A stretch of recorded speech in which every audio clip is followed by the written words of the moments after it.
boys and girls. We are skipping right to it today. PowerHouse Racing has sent me some boxes here. What's in the box? You probably already can tell from the beginning of this video. So let's just open this up. I got the floor open here. Usually do it up on the table, but I got some of my dad's stuff, got some other stuff here. I don't have an ice cold Keystone now. Drinking Mick Ultra now.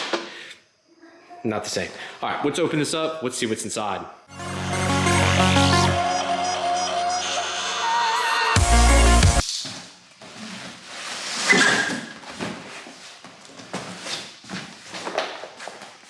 Let's make sure that's loud and clear. I'm not sure who did that. I can only guess Lance, you jackass. Love you.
It is kind of late right now, so I'm going to try and do as much here tonight, get back to this tomorrow, but brand new turbo here. This is a Precision Turbo 7675 dual ball bearing with a 96 AR on it. All stainless steel for the rear housing. I'm going to take this off here in a second. We'll get into that here. This is twin Go Fast Bits 44mm Wastegates. I've got the clamps, 4-inch downpipe. Look at these dump tubes. Like, these look sick. Like, I love seeing stuff when it's not coated. I know this will oxidize and slightly rust. 304 doesn't have the same properties as, say, I don't know how to explain this, but it doesn't have the same properties as like a 321 or 316 medical grade. It still tarnishes to an extent. Not crazily, but it does. But then we have this thing, and this I want to get into more tomorrow, because I want to be able to talk on it a little bit more intelligently. It's getting late here tonight, but I had to at least open this up, at least show you guys this. Look at this, but I'm going to digress right now. I'm forcing myself to say, Ryan, let's look at tomorrow. The other thing too, guys, thank you for the t-shirts, and then make sure to give me XLs because my fat ass gained weight, so needed some bigger t-shirts because I couldn't fit in the old ones. America. That's for sure. All right, guys, see you in the morning. Let's talk about some more. Before we end the night out here too, one more thing I wanted to say is Go Fast Bits and their packaging is really good. So let's pull this up. Actually, I think it's up on this. Down. Nice instructions in color. And here is the gates. Here's your fittings right there. They are tiny. Look at this. These are 44mm too. These aren't the small guys. These are 44mm gates, stainless body, aluminum tops on it, but they are tiny and they're just awesome. So pumped about that. 2 of them, of course. Dual gate setup. So yeah, just want to talk about that. I shut up now. See you in the morning. Quick comparison I wanted to do here real quick also, guys. This is the 50mm gate. This is their 44mm gate. I'm using twin 44s on this manifold and using this single 50 on the RTAC. But look at the size difference between those two for 6mm. Now I understand there's like a diaphragm difference. There is a difference in boost pressure that this 50mm can handle versus these twin 44s. There is a reference for that. So there's an understanding like it's supposed to be that way. But just crazy to think that realistically this is, I think the pipe on this, I think this is 1 3/4 or 1.5 inches, and the piping for this is 2 inches. So it's crazy that it's like that because realistically 6mm difference is like an 1/8 inch, right? Yeah, because there's 25.4mm an inch. But anyways, just crazy the size in that. And again, I wanted to mention, guys, all the clamps that come with a PHR kit are Clamp Co. American-made clamps. These aren't Chinese clamps. Nice, smooth downpipe too. I love coated parts, downpipes, all that stuff, but I'm like, this is making me not want to coat any of it because it just looks, look at it, it just looks so much cleaner. And I know, like, working on the car and stuff, I keep scratching the black off of it. So that I'm just like a little unsure of. Now for the turbo, this is the 7675 Precision Turbo we talked about there. Now I can actually bring my wife's over. This is still an H cover. They did offer me, he's like, hey, did you want to go to the S cover? And I said, I just don't, that's just not for me right now. The S cover is bigger, right? So if you get an S cover, it takes us from a 4-inch to a 5-inch inlet. I just didn't feel like it's necessary. I think the S cover looks cooler. It's bigger, don't get me wrong. I don't know. I just opted to do this. Again, I'm just going to use a regular coupler on this. This is a V-band exhaust housing, 0.96 AR. Yeah, so very, I guess, very simple or very basic setup here. So yeah, guys, I'm very, very happy with this. Next thing I'm going to do here is actually kind of mock it up on the engine. I got the manifold on there.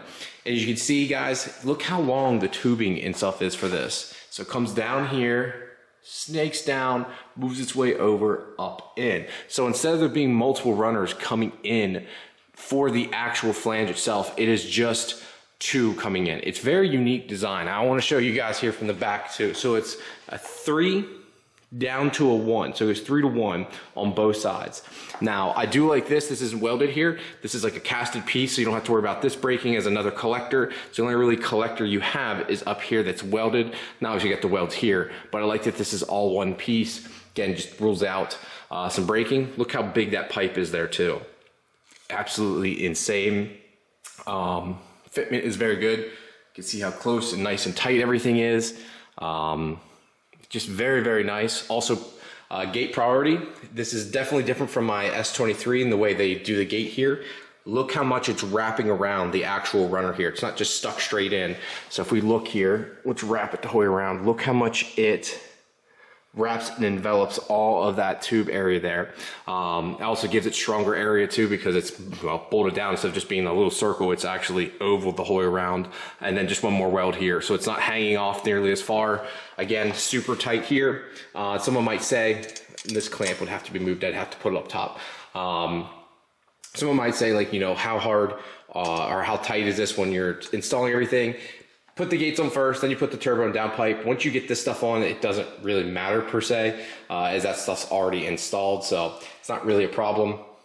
I don't know, I think this is freaking awesome. Nice welds up here too. I mean, everything clears nicely. One of the big things too that I love with these manifolds is how easy it is to get to the studs. So let's come down here so you guys can see this. I want you guys to be able to see how easy, like I don't have to inch this on, like I could put every single nut on with this bolt up. So I can bolt the whole top on and then put every nut in the bottom and then just wrench it on. Usually with these manifolds, you have to kind of leave the manifold hanging off, put every one on the bottom, put every nut on, and then kind of inch your way in and keep spinning the nuts on every manifold. My S23 and now this manifold, you don't have to do that. It's just so much easier. And if you own a 2J or have been around a 2J, it's probably the biggest pain in the ass with the GT engine is those studs and trying to get them on because they're underneath each runner, unless you have the GE, which are in between. This is definitely going to be a longer video because I'm going to be comparing a ton of stuff here. But 6870, 7675, again, same covers, but you can see how much more machined. This is 6870. Look how much more and thin this is here. They had the machine out for the 7675. There's a lot less meat there. I thought about getting this redone and having that done in the anti-surge cover, which sounds cool, but for now, I just don't think that's necessary. It's crazy to see the difference there though. I mean, that wheel is just much, much bigger. So this should make all the jam. I'm going to replace all these fittings too. We're going to go all AN fittings, of course. I already got all my stuff over here. I've been making lines and fittings for catch cans and everything else here, but I'm going to be doing 3 AN lines for the entire turbo setup. It's going to be all hard lined. Now my feed line for it will be 4 AN, and then the drain will be 10 AN. I've got this extended drain line. I'm hoping we can use this, depending how it sits on there. And I've got a couple different, I got a 30, I got 45, and I've got a 60 here, and this straight, depending what I need. I know, overkill. I've also got me a nice cigar. Cheapo, but tastes pretty good. Yeah, I'm hoping I can use this. Makes it a little bit easier to get the drain on and off. If not, no big deal. I'll just get another shorter flange. 9 times out of 10, you can't use these because it runs into, or hits the runner. So see if we'll give it a shot here. I'm going to go ahead and bolt it up to this turbo, and then I'm going to loosen up all the bolts here and kind of situate how I want this thing to be cocked and angled. But realistically, I won't be able to make it perfect until it's physically back in the car, unless I use my wife's as a mock-up, which actually I could do that. Also, this uses the proper drain style. This isn't round. This is that square / rectangular shape. If you see in the bottom of the precision there, it uses the same style shape. So this didn't obviously goes down to a circular shape, but it's designed to work properly so it's not necking off any corners or anything. And it just bolts up like so. But let's go ahead and bolt it up. I just wanted to show you guys that this is the proper style drain. All right, so here's where I came up with. So this does work. The extended drain line is perfect. Could not run a straight fitting here. So this is a 30-degree fitting that kind of swoops down here and goes into a 90. I tried a 30, I tried a 45, and I've tried a 60 down here. A 90 worked best to keep it enough away without kinking the line, and it doesn't have too much, like this actually is no pressure on the line because that can cause the line to actually pinch once it gets heated up. So 30-degree at top. And I did check this. Yes, it is out of the way, even though it's kind of deceiving. It is actually out of the way of the piping and stuff. It is very close here, don't get me wrong. So if we look here, I'll be able to get the coupler and stuff up on it and then get a, oh shoot. I can't even say the right word right now. Something to tighten up with, a worm clamp. Jeez, Ryan. And it should be fine, but yeah, it's definitely a little bit tighter there, but that's how this works when you get these nice tubular manifolds. So that's what I had to do, 30 and a 90, and this is Viton hose. I'm gonna now heat sleeve it here real quick. I got plenty of air gap. I don't think it would be an issue, being honest, but rather be safe than sorry because the last thing you wanna do is burn the car down. And then up top here, doing my typical, put a 90-degree fitting on it here. I could run straight, but 90-degree off, and I'm gonna run a hard line down here. So I got plenty of room down through here, and then it goes right to that fitting there. See if I can get it to focus.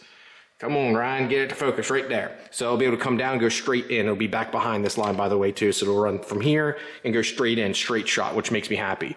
Now, this manifold really bends down on like the S23, so I'm gonna have to really get my hand in here. Thank God I've eliminated most stuff in the engine, so it makes it easier, but definitely a tight little fit. So with the wastegates, if you guys can see here, I decided to make hard lines for this. And these are 3/16 3AN lines. This is stainless steel 3/16 line, brake line, Summit, Amazon, wherever. This 3/16, I always get the 316 grade level. That is medical grade, or what they call marine grade, so it doesn't corrode. It costs a little bit more, but it works better. So that's something you guys can make up for yourself or decide for yourself. You can get regular 304, but I prefer the 316. Now, this line here I'm happy with.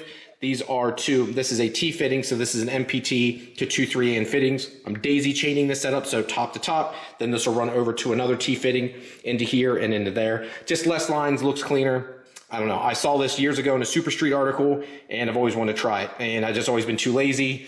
Didn't feel like making it or trying to work with it. And this is the first time trying it. Again, 316 lines. These are 90-degree 3AN fittings. So see if I can get in there, see if it'll focus. There we go. And it allows me to daisy chain this, but very basic setup. Kind of this one here, I kind of want to redo it. So come out, run 90 down, run over this way, and 90-degree into it. Right now, I kind of did that, thinking it'd be shorter and cooler with that little whoosh or swoop over, but it looks kind of half-assed. Again, once it's in the car, and like you see, the downpipe covers this area more, but I just don't think that looks as professional. And someone's gonna say, like, why does it matter, Ryan? You're 100% right. It doesn't really matter, but you know, the dump tubes and stuff do look freaking sweet on this. So yeah, let's go ahead and heat sleeve that real quick, and we can move on here. But this thing looks amazing. So went ahead and heat sleeved it here, guys. You already saw what it looked like, but this is a heat sleeve, and I've been asked this before. This tape you see here is actually not like tape. It looks like electrical tape, but it's actually fire sleeve tape that you use to cover up the end so dirt, debris doesn't get inside there and kind of defeat the purpose of having a fire sleeve. This is heat resistant too, just like the fire sleeve is. DEI and Red Horse sells it. It doesn't look perfect, and it's just self-adhering too, so like it's not sticky. It just sticks to like this smooth surface and then the fire wrap. I don't know how, I guess the way the rubber on rubber effect works, but it doesn't, I didn't wrap it perfect, as you can see. I could take it back off, but it's there for less than aesthetics and more for a served purpose. I started bending a feed line, but if you can see there, started to pinch, so I'm not going to use that. I'll cut this off, reuse this fitting here. I'm going to get a better bending tool because I don't want that to get pinched at all and cause an issue on that. But one thing I wanted to show too is I took the manifold off and decided to place it on my wife's car. just to test fit it, to make sure I'm like, hey, I'm doing all this and started daisy chaining those gates. Let's make sure it fits inside the car. First thing I noticed, manifold fits perfectly fine. Someone's gonna say it might be too close, but my R-Tech that I'm going to be putting on this one is the same way. It's very close. You're running dual gates out the back. Most people, or most of the manifolds, run out the front because it's easier. When you're running dual out the back, trying to keep it low, trying to keep it clean, it's very hard, but there's plenty of room there. It's plenty of room away. Now, the one thing I have to change is the way my clamp is. It is really close to this AC line here, but again, all I gotta do is loosen it up and then rotate it up so the smooth side here is facing down. So not a big problem there. Besides that, it fits extremely well. Again, I want to just get this on here so you guys can at least see it for now, how the fit and finish is. I wanted you guys to be able to see that, so make this as easy as possible. Again, I wanted to show it here too. See how it fits down there around everything. Again, ignore this stuff. This is for her car, so that's not rubbing against or anything. Again, we'll be doing hard lines, so come up there, they'll 90 degree here, come out and down, and come back over to the Mac valve here. So that's pretty much it, guys. I wanted to show you that last little bit there, and just gotta love the way that looks. So a big thank you again to everyone over at PowerHouse Racing. This means a lot to me. Yeah, so Turbo Kit's badass. Thank you guys very much. Except for you, Lance. You're a rotten apple. No, everyone over there is great. So thank you guys very much. Again, guys, if you have any questions or concerns with this, please let me know down below. This Turbo Kit is already listed on their website for the 2JZ GE, GTE, and different T4 flanges, V-band flanges. All of them are on there already. You guys can check it out in the link below. Again, thank you guys very much for tuning in today, and I'll talk to you later. Peace.